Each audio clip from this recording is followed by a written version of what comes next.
the separation that you just talked about, change things up a little bit. Change your tendencies, try and hit them a little bit more with some things they didn't see in the first half. We'll see if they do just that.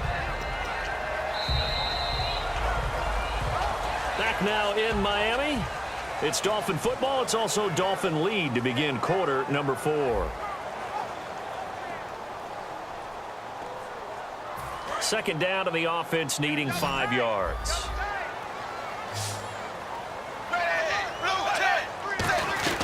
A shotgun snap for Tannehill. It's caught. Cameron left side. And he'll be brought down right around the 37. A gain of 4 on the play. And that'll bring up a 3rd and 1. So completion on second down. That brings up 3rd.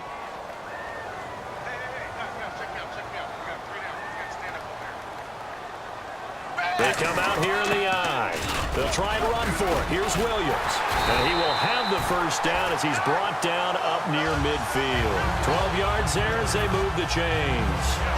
Well, there's what we call an even front or an odd front. And an odd front's real easy to figure out. If that guy is lined up over the nose of the center, typically that's an odd front defense. Odd number of people, meaning 3-4 versus the 4-3, which is an even front. You've got to control those guys in the middle. Whether it's the nose or the 2 defensive tackles in a 4-man front, if those guys can't get moved, you cannot run the ball in the middle of the field. And in that play, they were able to actually take care of business. He's been a busy man here in this one, and they're showing off some nice footwork to stay in bounds. And with those types of catches and the volume that we've seen in this game, wouldn't you keep him busy as well? I would. Of course. You got to keep throwing it to him. He keeps making plays. Toward the right sideline, but it's incomplete. Parker unable to get that one, and that'll make it 3rd down.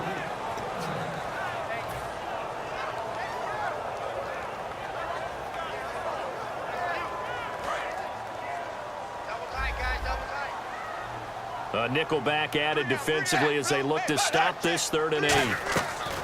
Throwing on 3rd down, Tannehill. And it's caught by Parker. And he will have the first down as they get him to the ground at the 37. So he makes the grab and the change move forward. Nice job by the offensive line giving them time to complete that first down pass.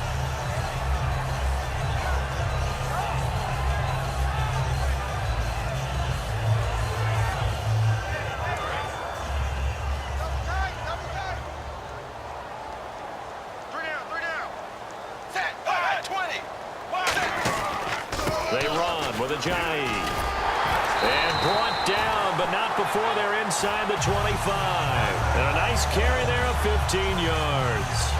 It's really come into vogue to talk about the different gaps that the defense tries to attack in an offensive line. And most of the time we're talking about blitzes. How many times have you heard double A-gap blitz? Well, where is the A-gap? It's the space between the center and the guards, either side. So when you're having a double A-gap blitz, it's 2 guys coming through that gap. In this situation, though, that A-gap wasn't open for the defense to exploit. The offensive line took care of it, protected it, and moved the defensive guys out of the way to allow for that nice run.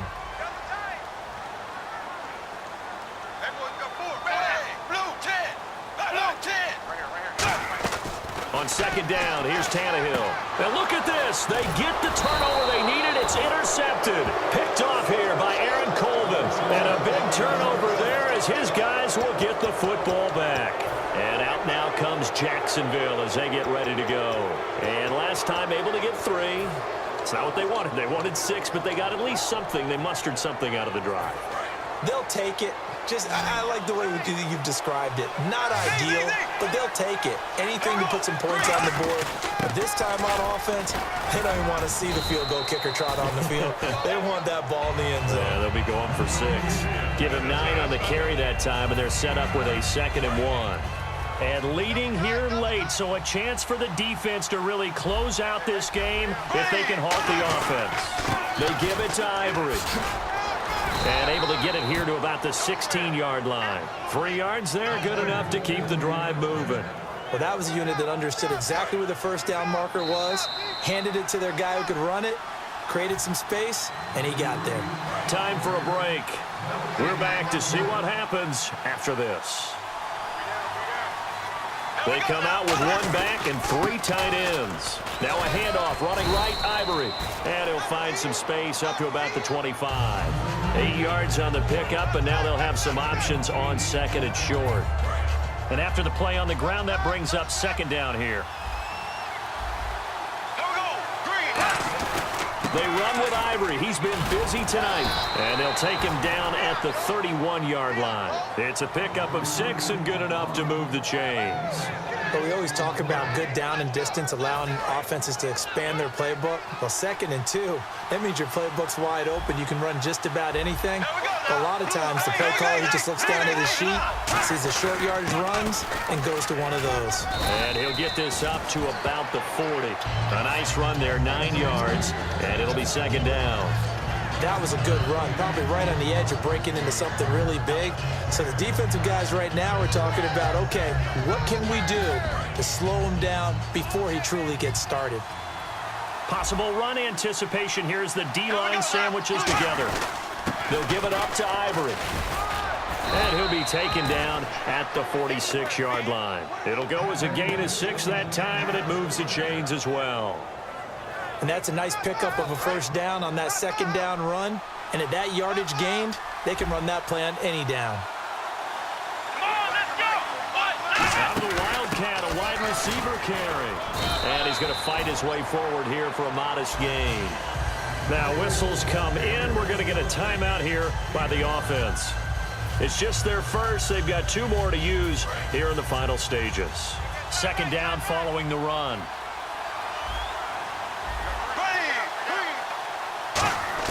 Back to throw. He finds Hearns left side. It's a 10-yard pickup, and it moves the chains. It's a nice completion, a little bit of run after catch as well to create the yardage that they got. But it is so tough to cover that route, the drag route, because they run it at varying speeds. Because the key is to create hesitancy on the defender's part. Always. And this ball is caught. It's a touchdown. And now in the final seconds, they're a PAT away from likely getting this thing to overtime. And while it appears the heavy lifting was accomplished by scoring the touchdown, they're still down 1. That extra point is not a gimme. Set to go now with the kickoff. These 2 teams all even again as we continue in this wild 4th quarter. That's fielded in the end zone. And with time a factor here late, he'll just take a knee and they'll put it out to the 25. And the Dolphins getting set to go here. They have a little bit of time here to get into field goal range. Not much. In a tie game, you don't want to do anything crazy, right? I agree with you on that one. Risk-reward, okay? If you go for it, what is the absolute reward on this? But the risk is probably greater. Run the clock out, get to overtime, and try and win it there. All right, we'll see if they do just that. Looked like they had an opportunity for a big play across the middle, but he didn't have the concentration or the focus necessary and dropped it before he could haul it in. Offense still needing 10 yards. Second down.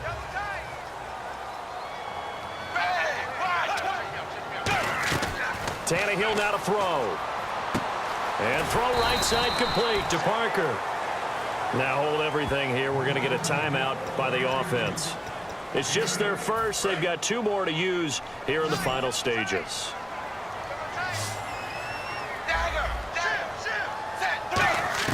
Tannehill. He's going to look deep now for Landry. And that is caught. One-handed.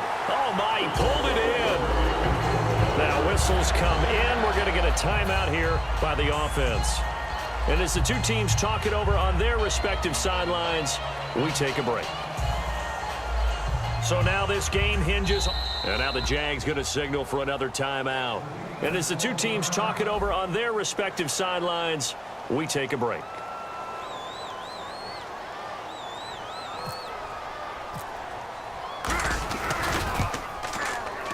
And his kick is good.